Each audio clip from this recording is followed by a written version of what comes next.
Sometimes we don't know why bad things happen in our lives. Until now, I wasn't sure of that either.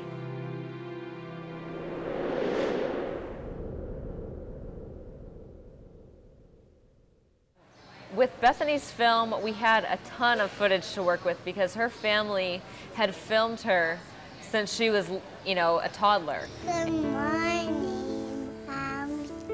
Even in the hospital, when I first looked at her face and they brought her in the room, and I looked at her and go, she's gonna make me laugh. I just knew it. Even as a little girl, Bethany just always had a lot of compassion towards other people. Bethany, say hi.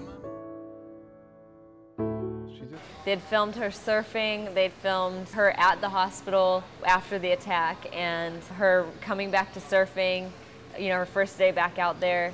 So we had a lot to work with. That first summer we started working on it, I basically laid out a visual outline of what the story would look like. But I didn't want it to be just talking heads, because people don't want to sit there and watch, this person's face, then this person's face. You need to see something visual. And I brought in an editor who kind of had a little bit more experience than me in editing. His name's Russell Brownlee. Great editor, great cinematographer, just very passionate about the project, which is definitely a key in working with somebody. You want to work with somebody who's passionate. Right away, she just started doing stuff, she'd put stuff between her feet and she hardly even, it didn't seem like she struggled that much. She took it really good, compared to a lot of people, I think.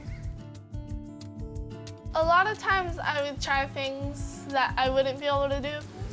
It's hard. But I would just make sure to try them before I asked for help, and I wouldn't let people do it for me unless I gave it a shot.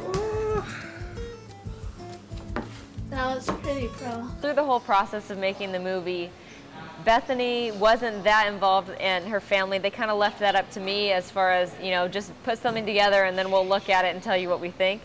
So we put together a cut, and when I had to show it to them, I was so nervous. I was shaking and didn't, what are they going to think? I mean, this is their story, how do you show somebody their story and, they're going to probably think of all these other things that should be in there, or, they're not going to like the way they look or whatever.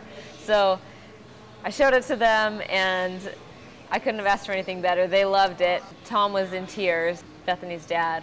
It brought back those memories, but it also, they felt like it told the story the way that they wanted to tell it, and that was what I was hoping for, so I was really satisfied with that.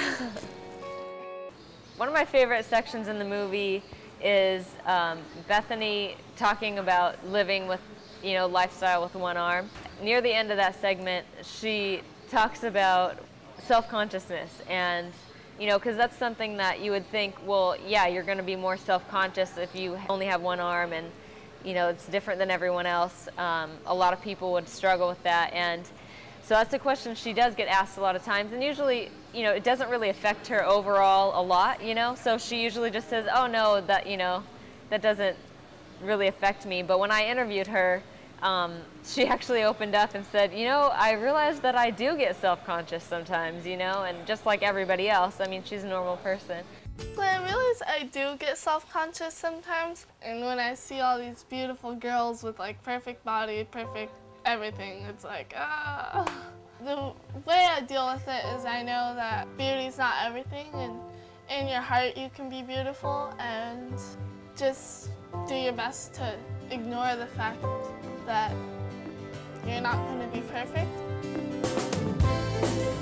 So far, people's reactions have just been amazing. When somebody comes up and tells you that your movie made a huge impact on their life and changed their perspective, or you just really encouraged them, I think that's what it's all about. That's better than any award that you could ever get, is just knowing that your movie affected somebody's life. And so that's the reason why we made the movie. And so that's the most rewarding thing that's come out of the whole process. The progression was really, really quick. She was only on a longboard for about 2 or 3 sessions, and then she moved into a mini tank, and within 2 weeks she was starting to work her way down to a shortboard.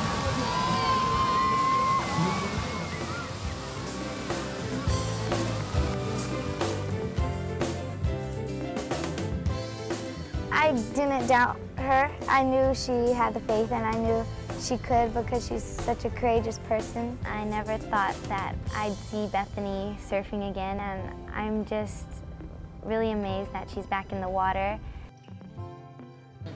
We are currently working on a feature film, I think feature-length film about Bethany's story as well.